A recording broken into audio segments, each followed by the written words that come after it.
ये लीजिए। ये 8 स्वर्ण मुद्राएं आप दोनों आपस में बांट लीजिए। नहीं, समान क्यों? मैंने अधिक पूरियां दी हैं, तो इन स्वर्ण मुद्राओं में मेरा भाग भी अधिक ही होगा। चलिए, ना मेरी रही ना आपकी, इस विवाद का निर्णय माता पर छोड़ देते हैं। गजासुर द्वितीय को 7 और गणेश को मात्र 1 स्वर्ण मुद्रा मिलनी चाहिए। किंतु माता, ये आपका कैसा निर्णय है? गजासुर द्वितीय मुझे 3 मुद्राएं देने के लिए तैयार थे और आप मुझे 1 ही दे रही हैं। हाँ पुत्र, यही मेरी गणना है, जिसे सृष्टि में कोई भी मनुष्य, देवता या जीव समझ नहीं पाता। किंतु मैं इसी के अनुसार जीवों के पाप और पुण्य की गिनती निर्धारित करती हूँ। ध्यान से सुनो।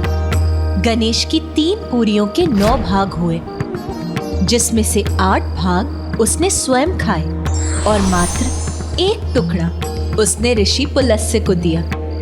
और गजासुर द्वितीय की 5 पूरियों के 15 भाग हुए, जिसमें से 8 भाग उसने स्वयं खाए और 7 भाग उसने ऋषि पुलस्त्य को दिए।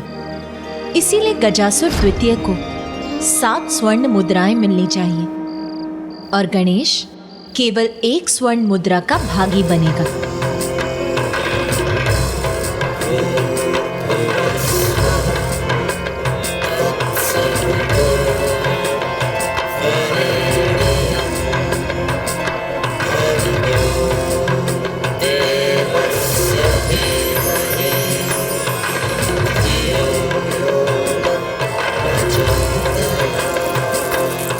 ये तो धर्मोचित है। मुझे मेरी स्वर्ण मुद्राओं का उचित भाग मिला, किंतु तप का फल देने में ऐसे ही धर्म का पालन करेंगी ना देवी? तुमने ऋषि पुलस्त्य से अधिक तप अवश्य किया है, किंतु जिस प्रकार यहाँ तुमने दूसरों के साथ अपनी पूरियां बांटी, वैसे तुमने अपने तप का प्रयोग दूसरों के उद्धार के लिए कहाँ किया है? अपितु तुमने दूसरों को हानि पहुंचाई है। तुम्हारे विपरीत ऋषि पुलस्त्य ने अपनी तपोशक्ति का निस्वार्थ भाव से प्रयोग किया, दूसरों के कष्टों को दूर करने के लिए। इसीलिए उन्हें इसका पुरस्कार और तुम्हें अपने अपराधों का दंड तो मिलकर ही रहेगा। आपने उचित कहा। धर्म के अनुसार मुझे मेरी तपोशक्ति को संसार में बांटना था, जिससे संसार का हित होता, परंतु उसके विपरीत मैंने संसार का हित किया, इसलिए मैं दंड का पात्र हूं।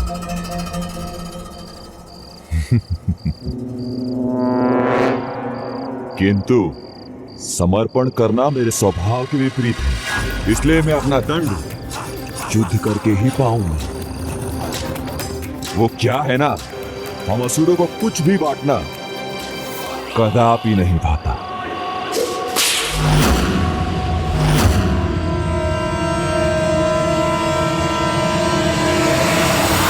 यदि तुम जगत के कल्याण के लिए अपना कुछ नहीं बांट सकते, तो तुम अपने कल्याण के लिए भी जगत से कोई अपेक्षा मत रखो।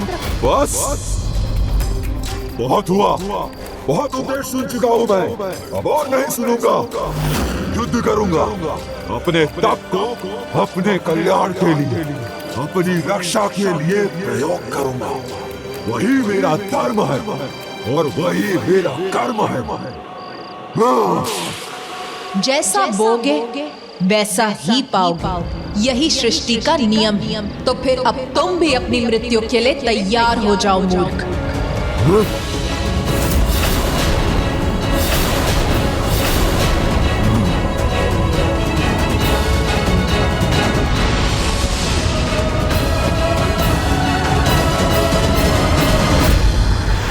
अपनी तपोशक्ति को जागृत कर मैं उसे अपना कवच बनाऊंगा और फिर देखते हैं मेरा तप अधिक शक्तिशाली है या तुम्हारा न्याय।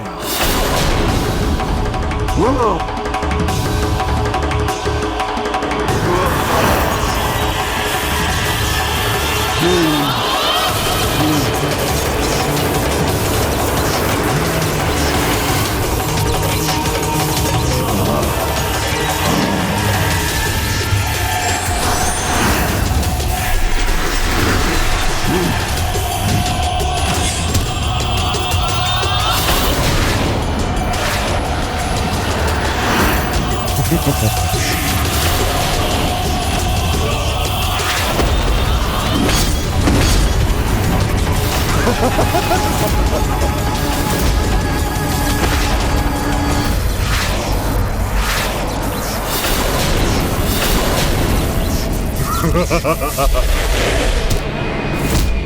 हुआ? फिर असफल हो गए ना तुम्हारे शस्त्र? कुछ नहीं हुआ ना मुझे? नहीं भेद सकी ना मेरा कवच? ताप नहीं, श्राप हूं मैं, सबका सर्वनाश हूं मैं। इसका अंत करने की कोई युक्ति सूझ ही नहीं रही है। अब तो मुझे प्रभु महागणाधिपति की शरण में ही जाना होगा। हे प्रभु महागणाधिपति जी, कृपा कर मुझे अपनी और माँ की इस कठिनाई को मिटाने का मार्ग सुझाइए। कुछ भी कर लो, किसे भी पुकार लो, मुझे कोई क्षति नहीं पहुंचा सकोगे।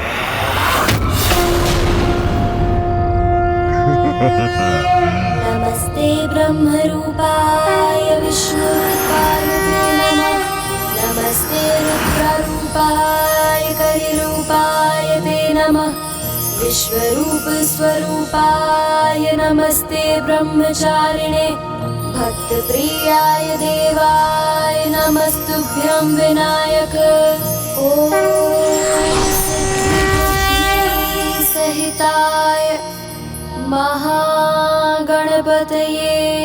प्रणाम प्रभु महागणाधिपति जी। प्रणाम प्रभु महागणाधिपति जी।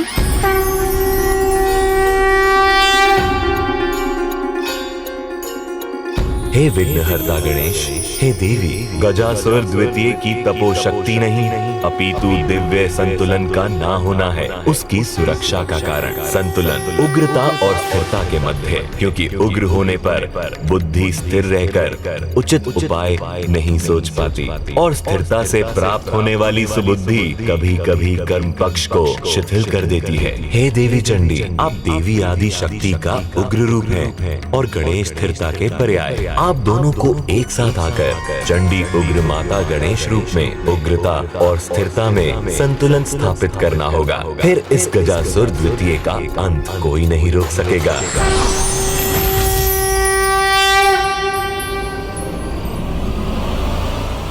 तपोशक्ति मेरी, उससे बना कवच मेरा, दृढ़ता मेरी, बल मेरा अकाट्य है, विनाश के परे है, तो मैं ही हूँ सर्वशक्तिशाली, सर्वोच्च। तो मैं अपना प्रतिशोध लेके आऊंगा।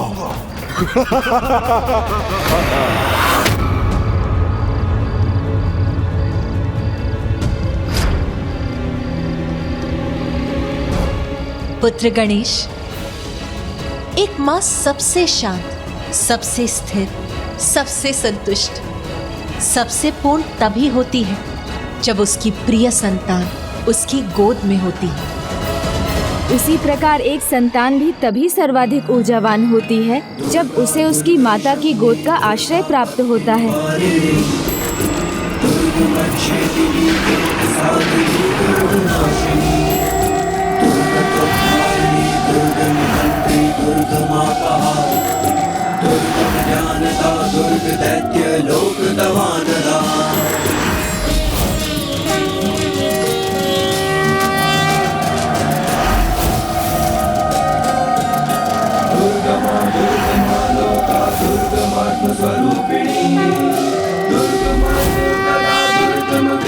दुर्गमाश्रिता दुर्गम ज्ञान संस्थाना दुर्गम ज्ञानवासिनी दुर्गमोहा दुर्गमदा दुर्गमार्ग स्वरूपिणी दुर्गमासुर सहंत्री दुर्गमा युद्धधारिणी दुर्गमांगी दुर्गमदा दुर्गम्या दुर्गमेश्वरी दुर्ग भीमा दुर्ग भामा दुर्ग भा दुर्गधारिणी दुर्ग भीमा दुर्ग भामा दुर्ग भा दुर्गधारिणी।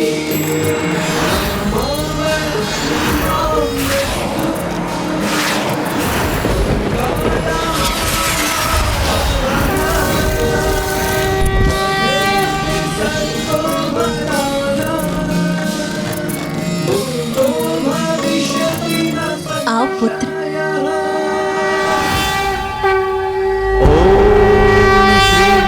श्रीगणेशाय नमः। ॐ गं क्षीरप्रसादनाय नमः। ॐ गं गणपतये नमः। ॐ गजवक्त्राय नमः।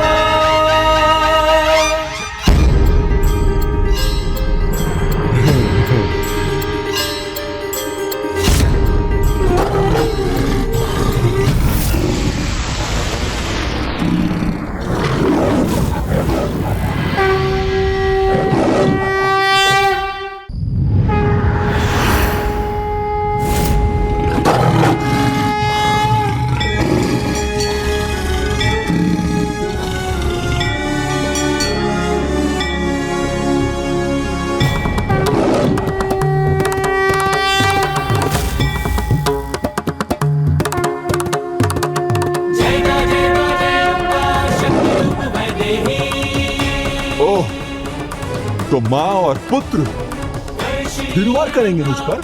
करो, एक साथ करो, फिर भी कुछ नहीं होगा मुझे।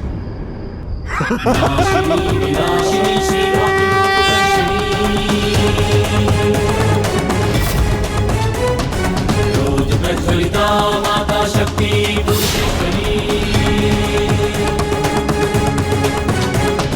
सर्वभूतेश्वरी जय भूतात्मा आदिधि अनादिधि सर्वशक्ति संभवा।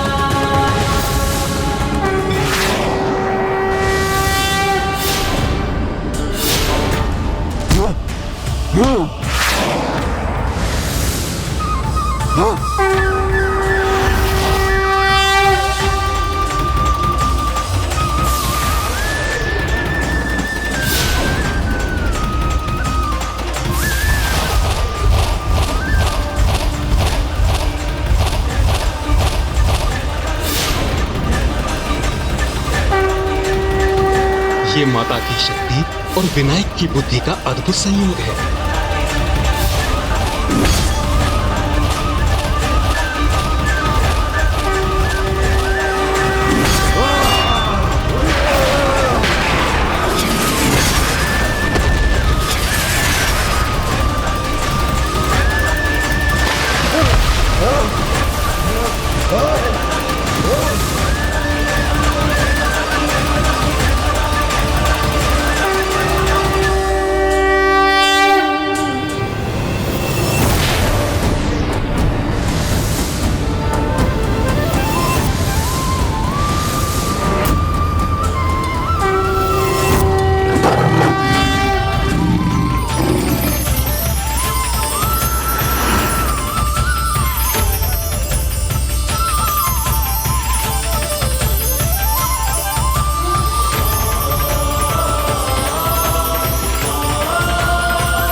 गणेशाय नमः। ॐ गं क्षीरप्रसादनाय नमः। हे माता, आज आपने और गजानन श्री गणेश ने अपने जिस अद्भुत दिव्य लीला का प्रदर्शन किया है, इससे यह स्थल अति पावन होकर धाम बन गया है। माता एवं गणेश के इस दिव्य रूप को माता कलोचंडी विनायक रूप के नाम से जाना जाएगा एवं ये स्थान गजना धाम के नाम से प्रसिद्ध होगा। गजना धाम की स्थापना गया क्षेत्र के निकट इसी पुलस्त आश्रम के पास होगी, जहाँ माता चंडी और विनायक की पूजा होगी। संयम दिखाए तुम सबको, आपदा भय हरते। और कलयुग के अंत तक जो भी यहाँ आपके इस गजवेश्वरी या गौरी गणेश स्वरूप का ध्यान कर यहाँ आपकी पूजा करेगा, उसे उसके सभी कष्टों से मुक्ति प्राप्त होगी। कलो चंडी विनायकों की, कलो चंडी विनायकों की, कलो चंडी विनायकों की। देवी चंडी उग्र माता, कलयुग में आप और विघ्नहर्ता गणेश ही जगत के उद्धारक होंगे। ऋषि पुलस्त्य, आपने जिस मंत्र का उच्चारण कर सृष्टि को अकाल से मुक्ति दिलाने के लिए माता का आवाहन किया था, भविष्य में जो भी माँ के इस रक्षा मंत्र का उच्चारण करेगा वो सभी प्राकृतिक आपदाओं और महामारियों से सुरक्षित रहेगा। ओम जयंती मंगला काली भद्रकाली कपालिनी दुर्गा क्षमा शिवा धात्री स्वाहा स्वधा नमोस्तुते। करो चंडी विनायकों की जय, करो चंडी विनायकों की जय, करो चंडी विनायकों की जय। हे मां, आज हमारी सहायता और समस्त सृष्टि की रक्षा करने के लिए आपको कोटि कोटि धन्यवाद। अब बस एक आशीर्वाद और देने की कृपा कीजिए मां, कि कल जो धर्म युद्ध आरंभ होने वाला है उसमें हमें सफलता प्राप्त हो। विजय विजय विजय। धन्यवाद मां।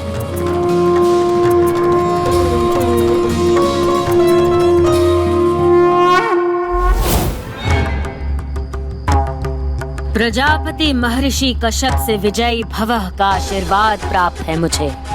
मैं पराजित नहीं हो सकती। माँ, आपका उपाय तो विफल हो गया, हताहत हो गया गजासुर दैत्य। अब कल के युद्ध में विजय होगी, हमारी ही विजय होगी। मेरे निर्णय अनुसार भानुकोपन को युद्ध के लिए तैयार कर।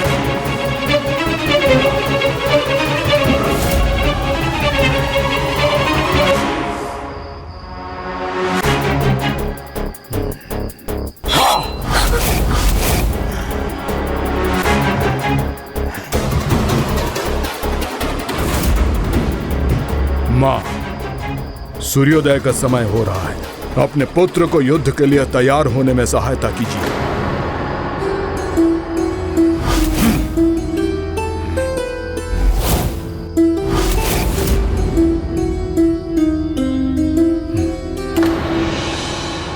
मां, आपको देखकर ऐसा लग रहा है जैसे कि आप मुझे लेकर चिंतित हैं, किंतु ये चिंता व्यर्थ है। दादी माँ राजमाता का मुझ पर और मेरे सामर्थ्य पर अटूट विश्वास है। आप भी मुझ पर विश्वास कीजिए, मैं विजयी अवश्य होऊंगा। मैं तुम्हें समझा सकती तो अवश्य समझाती कि जिस महादेव पुत्र से तुम युद्ध करने जा रहे हो उनसे विजय प्राप्त करना असंभव के समान है। महादेव के पुत्र हैं वो।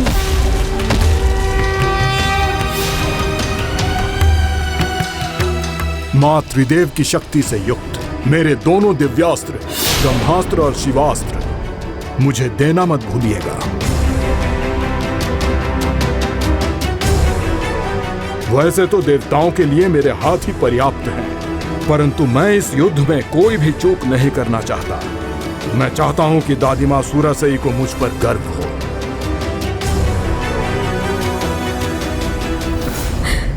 पुत्र, तुम्हें उन दादी माँ की चिंता है जो तुम्हें इस भयंकर युद्ध में भेज रही हैं, किंतु इस माँ की नहीं जिसने तुम्हें जन्म दिया है।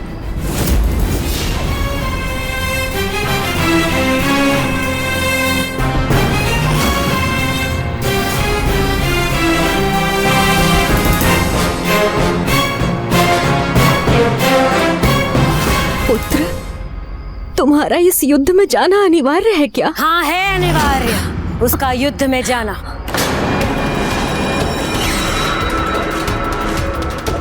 असुर पुत्र है भानुकोपन, तुम्हारे पिता के भांति देवता नहीं जो हमें निराश करेगा। ये तो मेरा सौभाग्य है दादी माँ कि आपने इस महान कार्य के लिए मुझे ही चुना। शीघ्रता करो, सूर्य की पहली किरण पड़ने से पहले युद्ध भूमि पहुंचना है इसे।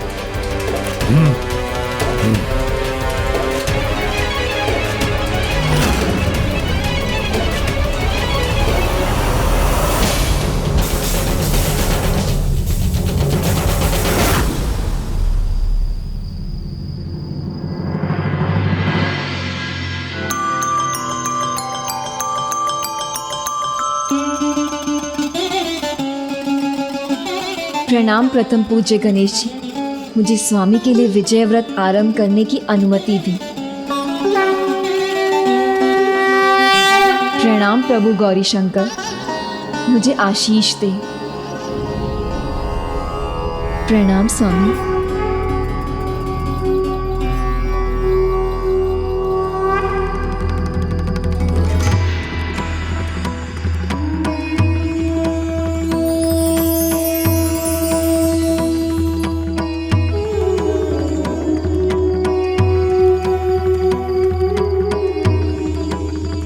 अद्भुत दृश्य कि प्रभु शिव और माता शक्ति के जुड़ाव के समान ही उनके चरणों में समर्पित पुष्प भी एक साथ जुड़ जाते हैं।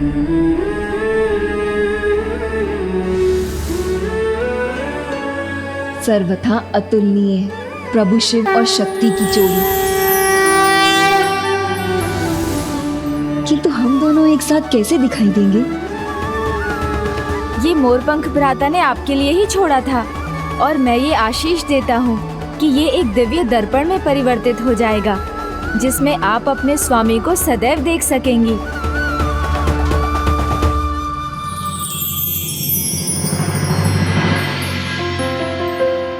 भविष्य के उस शुभ दिन की एक झलक तो मैं इस दर्पण में देख ही सकती हूँ। प्रभु की वो दिव्य झलक जिस दिन उनका विवाह संपन्न होगा।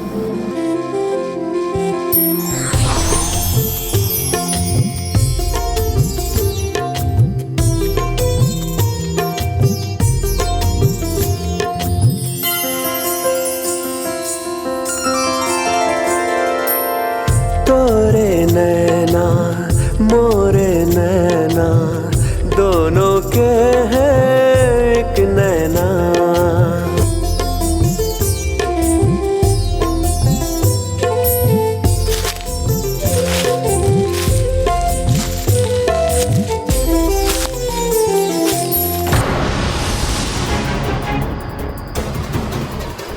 कौन? किसके पदचाप है ये?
असुर सम्राट सुरापद्मन की, असुर सम्राट सुरापद्मन की,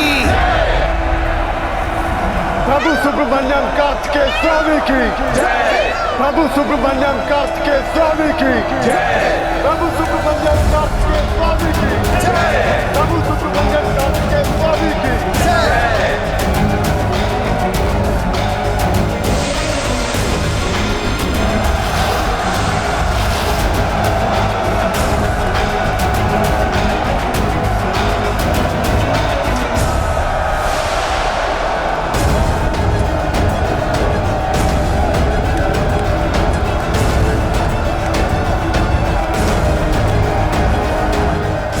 देवताओं, इसे कोई साधारण देव असुर संग्राम समझने की भूल मत कर। कि केवल धरती और अंबर कांप कर रह जाएंगे।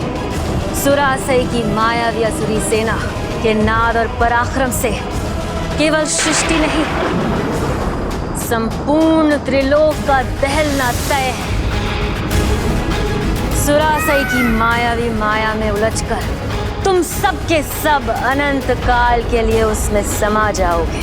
स्मरण रखना देवताओं, तुम्हारा सामना सुरासई की सेना से उसी की मायावी नगरी महेंद्रपुरी में है।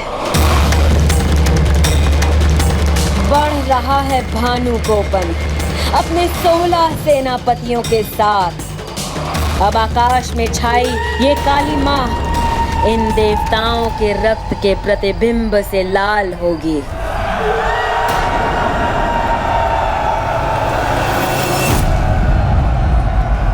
ओम सुब्रमण्यम कार्तिकेय स्वामी।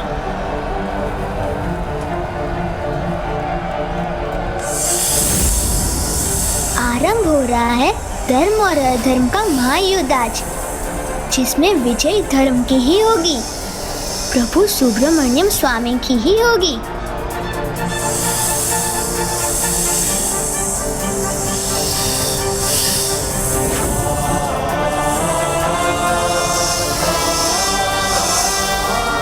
अत्यंत विशेष दिन है आज, जो सदा इतिहास के पृष्ठ पर अंकित रहेगा, क्योंकि पूरे हृदय से धरा स्वागत करेगी, अंबर से पुष्प वृष्टि होगी, सृष्टि नए उत्साह से भरेगी, त्रिलोक में सभी गर्व से भर जाएंगे, क्योंकि युद्ध भूमि में आगमन हुआ है मेरे प्रभु सुब्रमण्यम कार्तिकेय स्वामी का, जो आज अधर्म का सर्वनाश कर महेंद्रपुरी में धर्म की स्थापना करेंगे।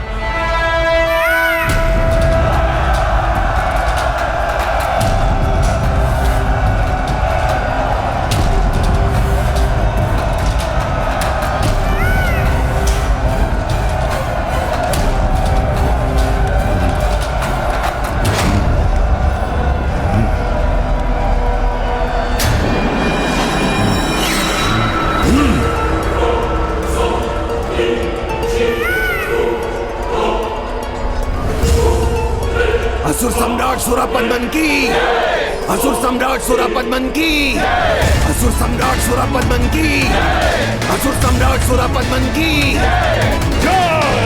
असुर सम्राट सुरापद्मन की, असुर सम्राट सुरापद्मन की।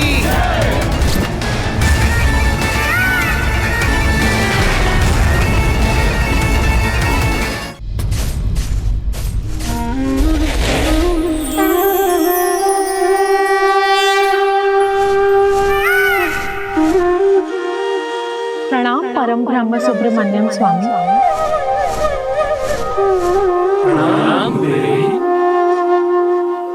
प्रणाम भूदेवी। प्रभु, आपने इस धर्म युद्ध का शंखनाद कर मेरी धरा से अधर्मियों को मुक्त करने का जो ये संकल्प लिया है, उसके लिए मैं आपका हृदय से स्वागत करती हूँ। मैं भूदेवी आपका ये उपकार सदैव स्मरण रखूंगी।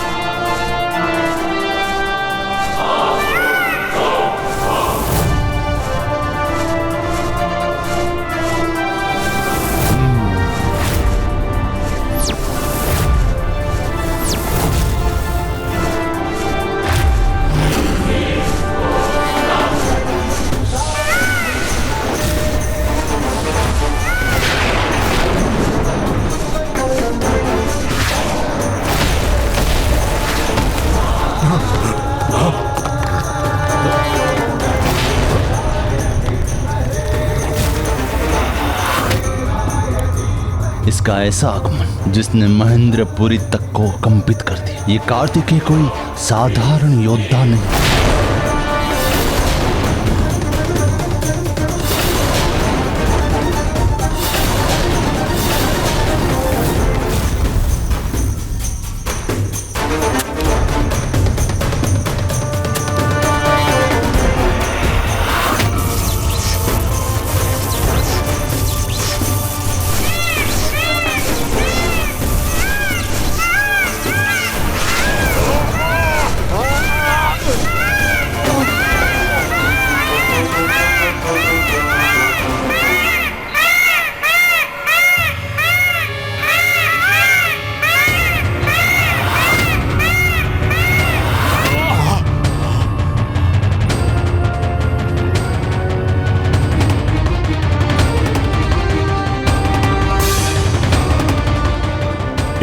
राक्षस पक्षी की इतनी भयंकर गर्जना, इसके चरण रखने मात्र से धरती कांप उठी है, तो इसके प्रहार की कल्पना करना कठिन है भानुकोपन।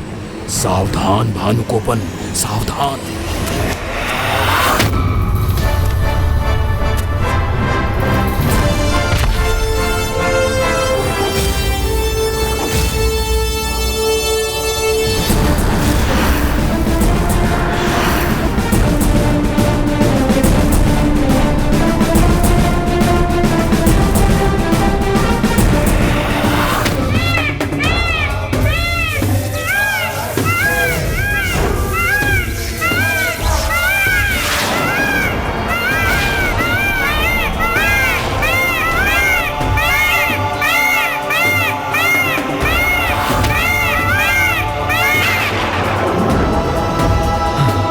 इसका ऐसा आगमन जिसने महेंद्रपुरी तक को कंपित कर दिया। ये कार्तिकेय कोई साधारण योद्धा नहीं।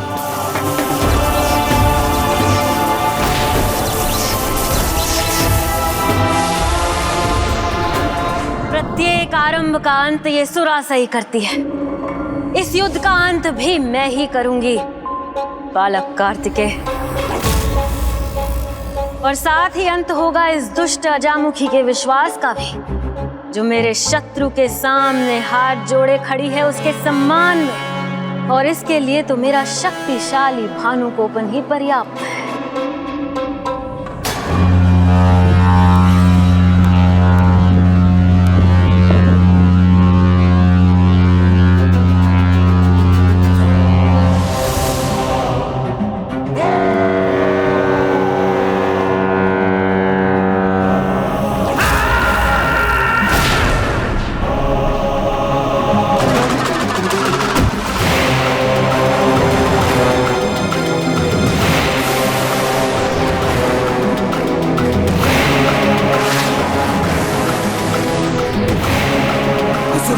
सुरापद्मन की, असुर सम्राट सुरापद्मन की, असुर सम्राट सुरापद्मन की।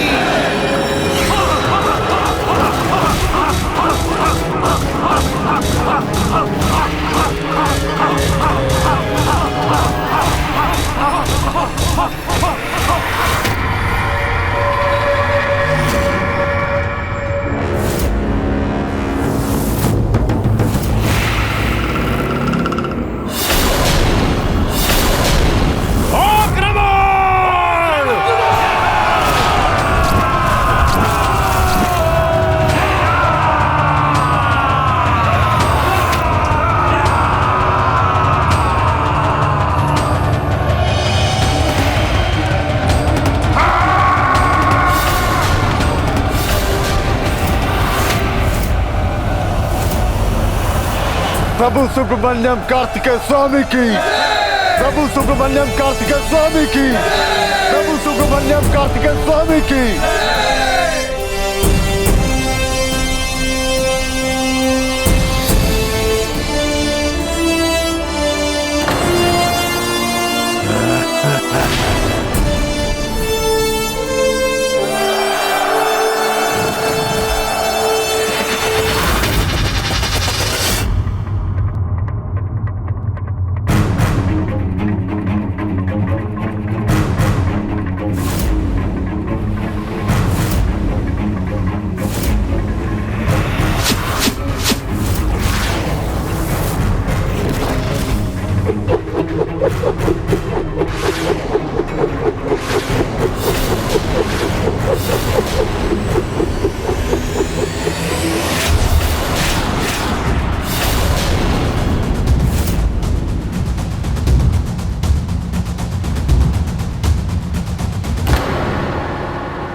मुझे आहत करने के लिए नहीं, अपितु मेरी रक्षा करने के लिए इस सर पर बाण चलाया था इसने।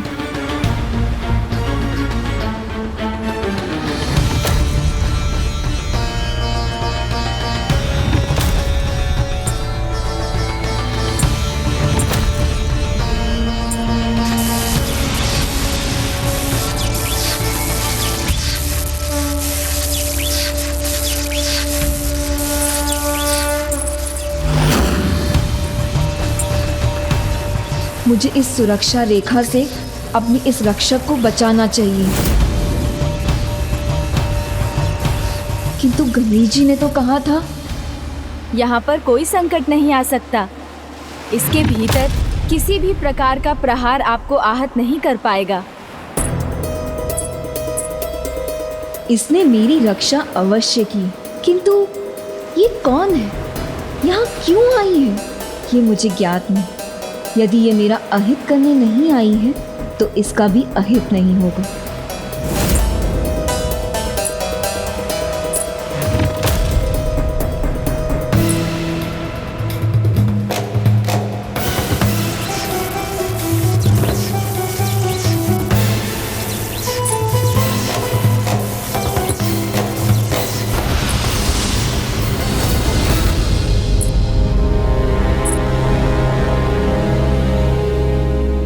चिंता मत करे देवी, मैं एक वनवासी कन्या हूँ। मैं यहाँ किसी को आहत करने नहीं, अपितु किसी और उद्देश्य से आई हूँ।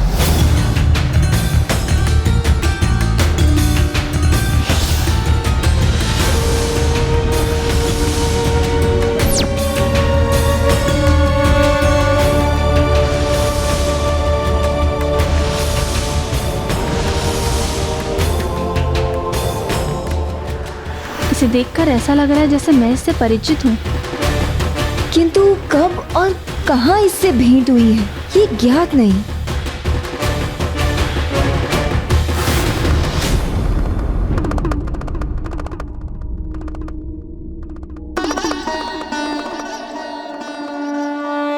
श्री हरि नारायण की पुत्रियां, जिन्हें स्वयं पुत्र कार्तिकेय ने अर्धांगिनी के रूप में स्वीकार करने का वचन दिया था। जब सभी परिस्थितियां उचित होंगी, मैं आप दोनों से विवाह अवश्य करूंगा। यदि इन दोनों को अपने पूर्व जन्म का स्मरण हो गया और इन्हें ये ज्ञात हो गया कि इन दोनों का ही विवाह पुत्र कार्तिकेय के साथ होने वाला है, तो कहीं इन दोनों में एक दूसरे के प्रति बैर भावना उत्पन्न हो जाए, और वो भी अभी जब युद्ध में पुत्र कार्तिकेय देवताओं का नेतृत्व कर रहा है। मुझे लगता है मैं तुमसे परिचित हूँ।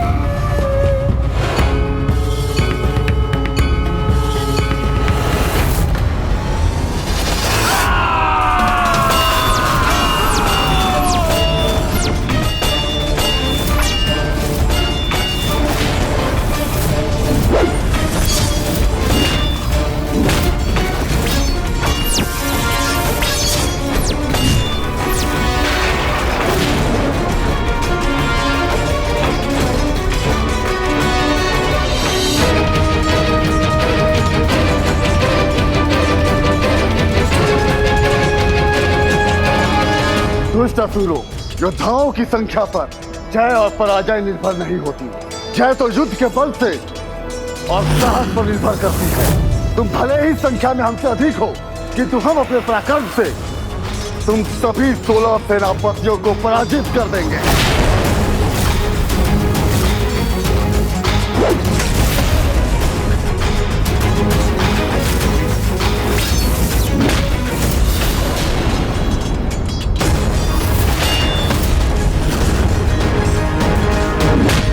उत्तम वीरबाहु, उत्तम।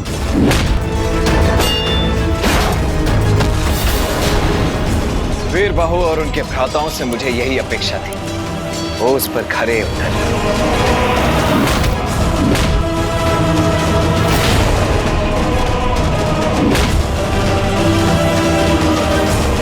प्रभु के महायोद्धाओं के वार इनके मायावी अस्त्रों पर भी भारी पड़ रहे हैं। इतने मायावी अस्त्रों के स्वामी है ये, फिर भी ये विफल क्यों हो रहे हैं? यही उचित समय है ज्येष्ठ को माँ की वास्तविकता बताने का। भ्राता, इस भीषण युद्ध में हमारी सेना और आपका पुत्र भानुकोपन अपने प्राणों को दांव पर लगाए हुए हैं, किंतु ऐसे समय में माता हमारे साथ क्यों नहीं है? उन्होंने हमें अकेला क्यों छोड़ दिया? भ्राता, कदाचित वो हमारा प्रयोग। बस सिंहमुख, बस। मुख तुम्हारा है पर जीवा आज मुखी की कैसे हो गई? यदि हो भी गई है तो रोक लो उसे। माँ पर अटूट विश्वास रखो। ना ही उन्होंने कभी हमें अकेला छोड़ा है, ना ही कभी छोड़ेंगे।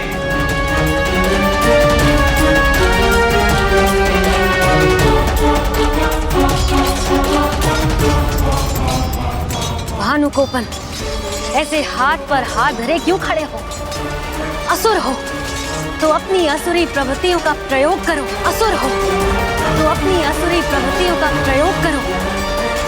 युद्ध के नियमों की चिंता छोड़ो, वार करो, संहार करो इन देवताओं का।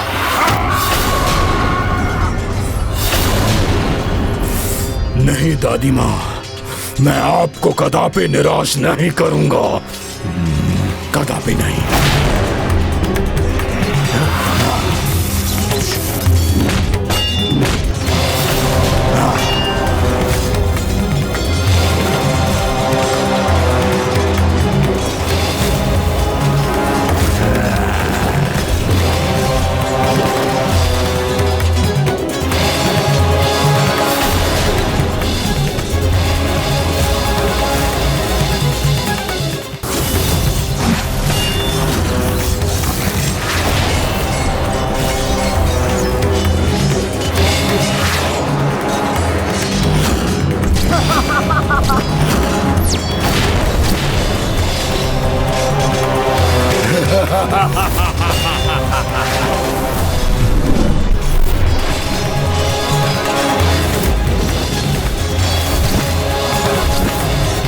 दिनेश जी, ये तो सर्वथा अनुचित है।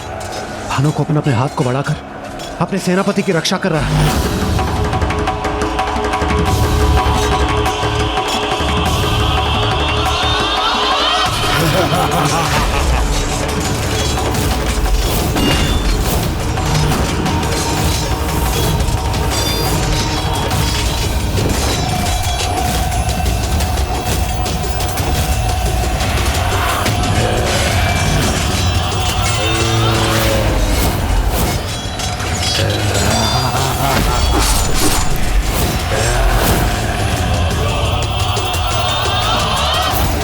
तुम सभी असुरों से अकेले ही सामना करेगा वीर बाहु।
मैं इन पांचों में उलझा हुआ था और उधर मेरे भ्राताओं पर पीछे से वार हो रहे हैं।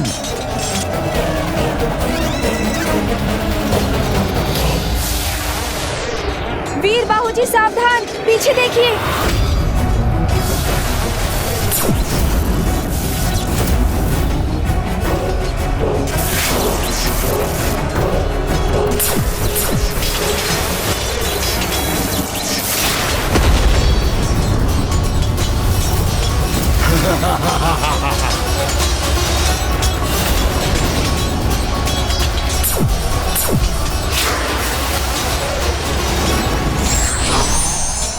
ये लो वीर बाहु, इस अस्त्र का प्रयोग करो।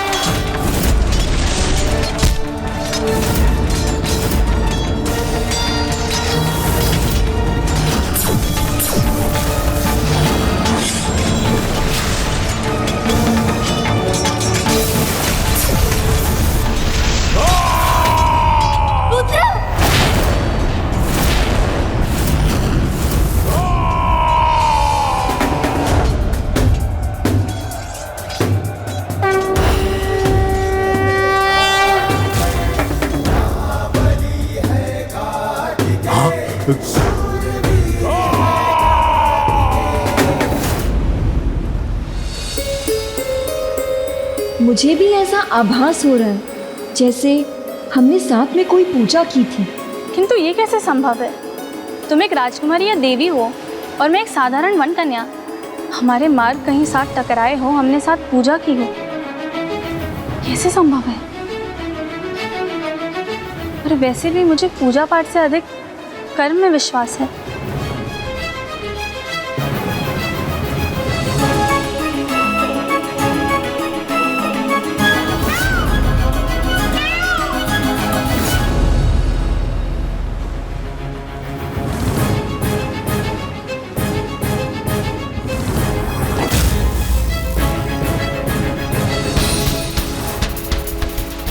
मेरे प्रभु स्वामी कार्तिकेय को ये ऐसे भाव से क्यों देख रही है?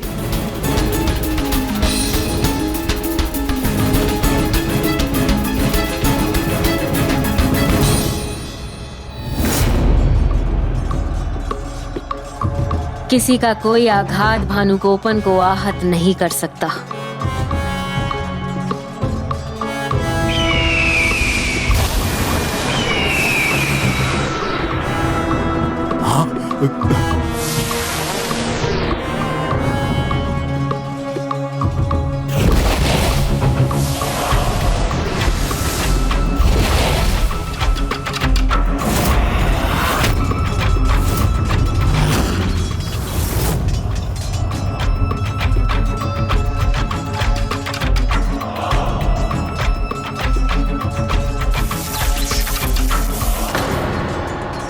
मैंने कहा था ना कि मां हमें कभी अकेला नहीं छोड़ेगी। देखो, भेज दी उन्होंने सहायता भानुकोपन के लिए।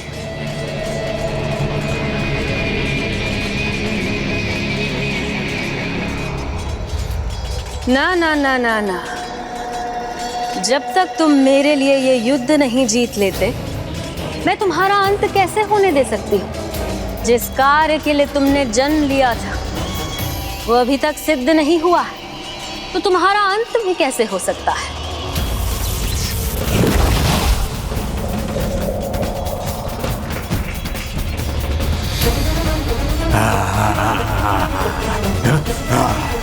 संतान मेरी हो पर मेरे शत्रु के साथ खड़ी हो, कोई बात नहीं। अब तुम वहीं रहकर मेरी अर्थात माया की वास्तविक शक्ति की साक्षी बनोगी।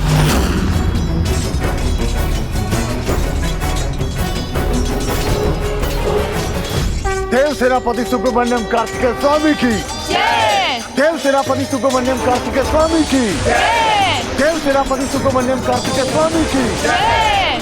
देव सेनापति सुब्रमण्यम कार्तिकेय स्वामी की जय। देव सेनापति सुब्रमण्यम कार्तिकेय स्वामी की जय।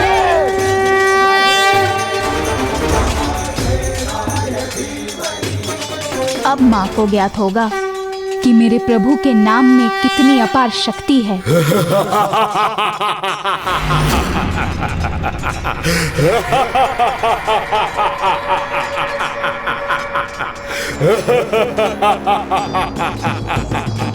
मैं अपने 16 सेनापतियों का पुनः सहायक बनूंगा और तुम मेरा कुछ नहीं कर पाओगे। नहीं, इससे पहले कि तुम्हारे हाथ उन तक पहुंच सके, मेरे 8 भ्राता तुम्हारे 16 सेनापतियों का अंत करेंगे।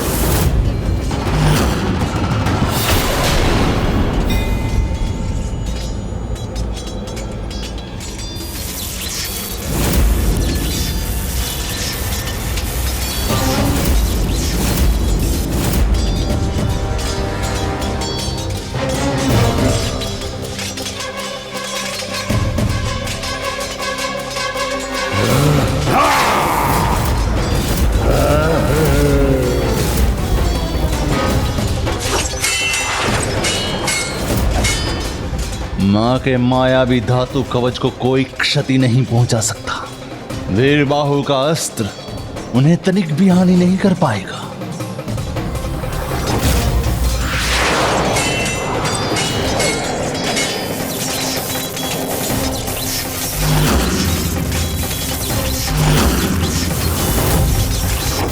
एक और मेरे सेनापतियों के मायावी अस्त्रों से इन भाइयों का वध होना निश्चित है, तो दूसरी ओर वीरबाहु के पास भानुकोपन को रोकने का कोई उपाय नहीं है।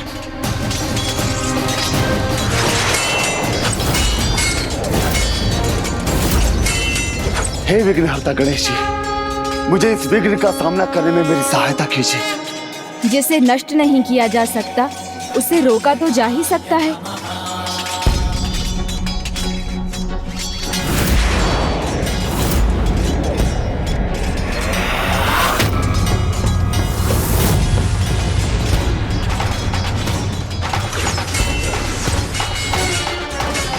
वे क्या कर रहे हैं वीरबाहु?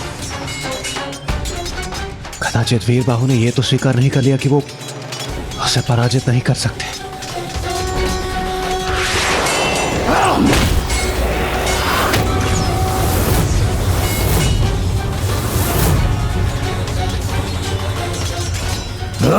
आप अपना हाथ आगे नहीं बढ़ा सकोगे दोस्त।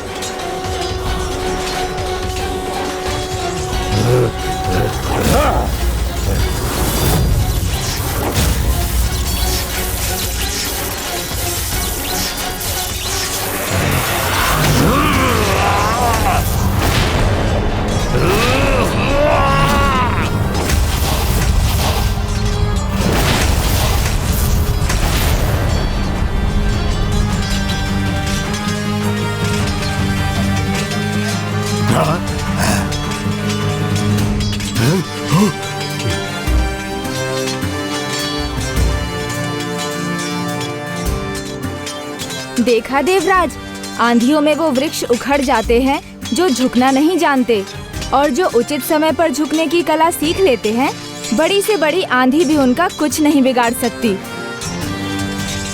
मेरे 16 के 16 सेनापतियों का अंत कर दिया इसने।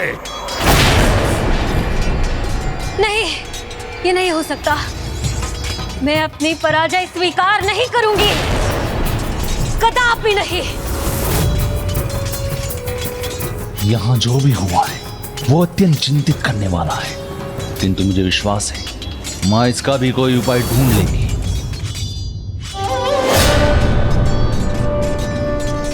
वीरबाहु, तुम्हारी सूझबूझ और तुम्हारा सामर्थ्य हमारी प्रथम विजय का कारण बने हैं। मुझे तुम पर और तुम्हारे भ्राताओं पर गर्व है।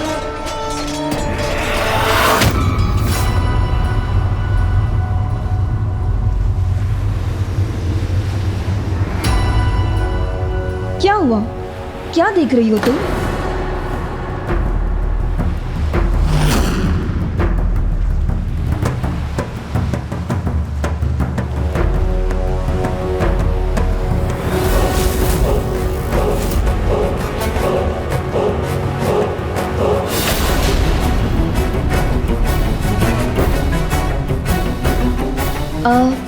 तुमने मेरी सर्प से उचित समय पर आकर सुरक्षा की, उसके लिए तुम्हें धन्यवाद। अब मुझे विलम्ब हो रहा है, मुझे अपनी पूजा पूर्ण करनी है। विलम्ब तो मुझे भी हो रहा है, मुझे पिताजी की औषधि की सामग्री लेने जाना है।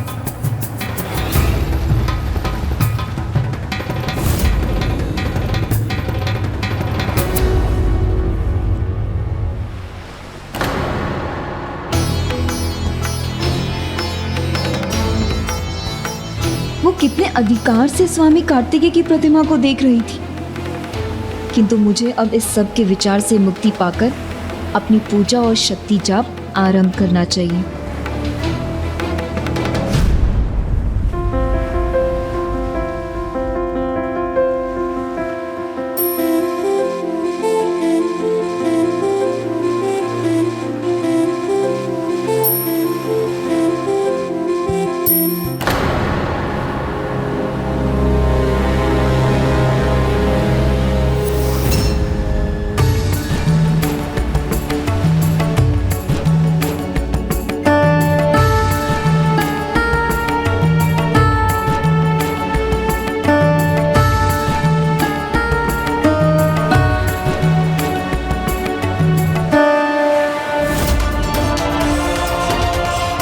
प्रभु सुब्रमण्यम कार्तिकेय स्वामी की जय। जय। प्रभु सुब्रमण्यम कार्तिकेय स्वामी की जय।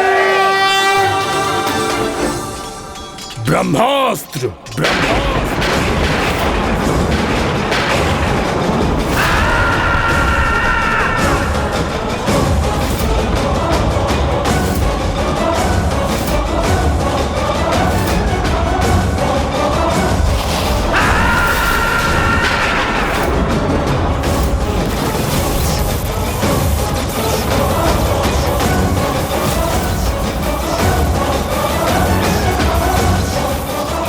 से ब्रह्मास्त्र का संधान कैसे कर सकता? वो भले ही एक हाथ से ब्रह्मास्त्र का संधान नहीं कर सकता, किंतु उसका आवाहन भी कम अनिष्टकारी नहीं।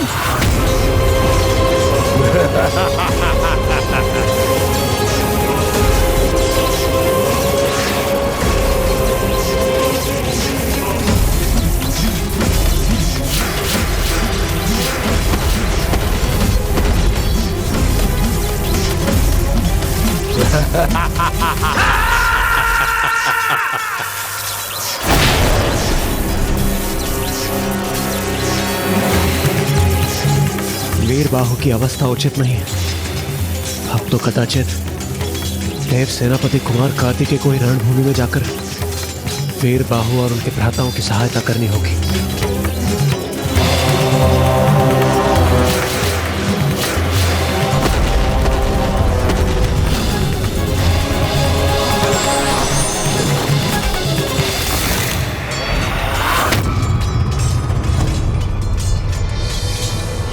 ये क्या? देव सेनापति कुमार कार्तिकेय आगे बढ़कर पीछे की ओर क्यों चले आए? क्या उनके पास इस ब्रह्मास्त्र का कोई तोड़ नहीं? नहीं देवराज, रणभूमि में जब तक योद्धा युद्ध में सहायता के लिए ना पुकारे, उसकी सहायता के लिए नहीं जाना चाहिए। उसके युद्ध में हस्तक्षेप करना योद्धा का अपमान होता है। इसलिए जब तक वो स्वयं मुझे या भ्राता को नहीं पुकारते, हम नहीं जा सकते।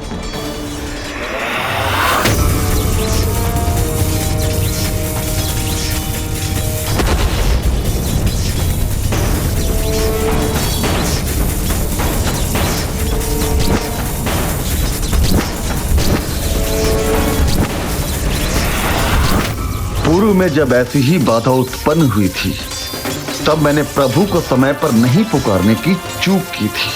परंतु इस बार मैं वो चूक नहीं कर सकता, क्योंकि एकमात्र प्रभु कार्तिकेय ही इस बाधा को रोक सकते हैं। प्रभु, हमारी सहायता कीजिए प्रभु, सहायता कीजिए प्रभु।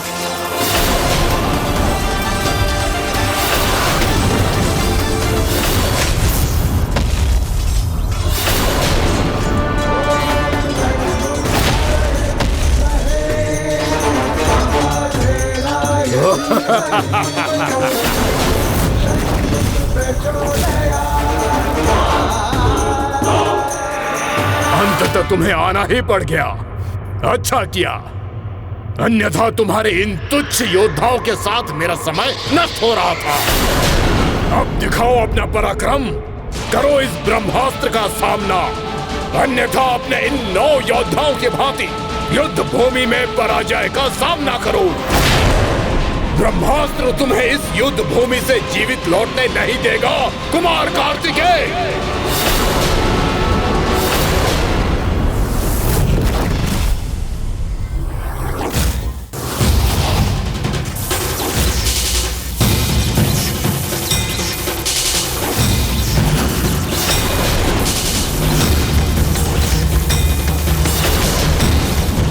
इन वीर बंधुओं को कुछ नहीं होना चाहिए।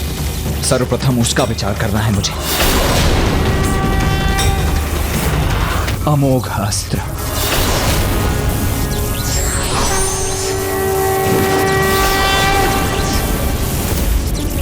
ऐसी स्थिति देवराज कुमार कार्तिकेय अमोघ अस्त्र का आह्वान क्यों कर रहे हैं? ऐसे तो वे ब्रह्मास्त्र से स्वयं को आहत कर लें। किंतु इस समय उनका पूर्ण ध्यान वीर बंधुओं की कुशलता पर है, इसलिए किसी और अस्त्र का आवाहन ना कर उन्होंने केवल अमोघ अस्त्र का ही आवाहन किया है, जिससे वो वीर बंधुओं को पुनः जागृत कर सके। कुछ भी कर लो, मेरे ब्रह्मास्त्र से नहीं बच सकोगे। यही तो है ये देवताओं की दुर्बलता, अपने शत्रुओं के अंत से भी अधिक अपनी सेना और अपने सहयोगियों को बचाने की अधिक चिंता रहती है इन्हें। किंतु युद्ध ऐसे नहीं जीते जा सकते हैं।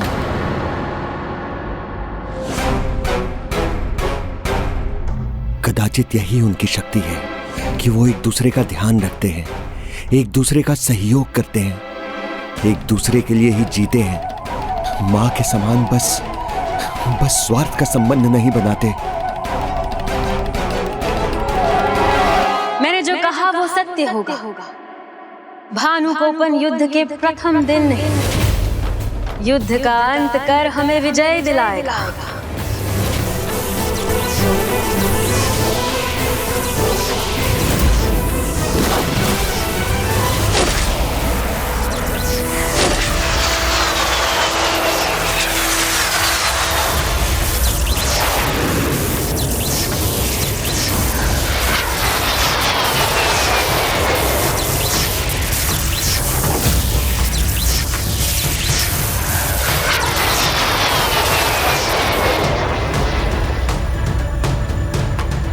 ये क्या, हम सभी ब्रह्मास्त्र को लेकर चिंतित हैं और ऐसे संकट के पलों में भी विघ्नहर्ता प्रथम पूज्य गणेश जी निश्चित खड़े हैं।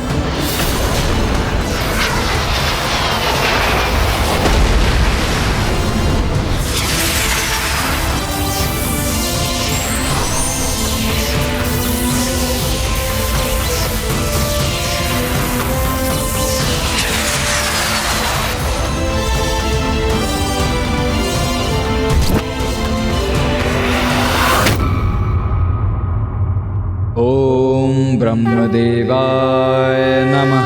ओम ब्रह्मदेवाय नमः।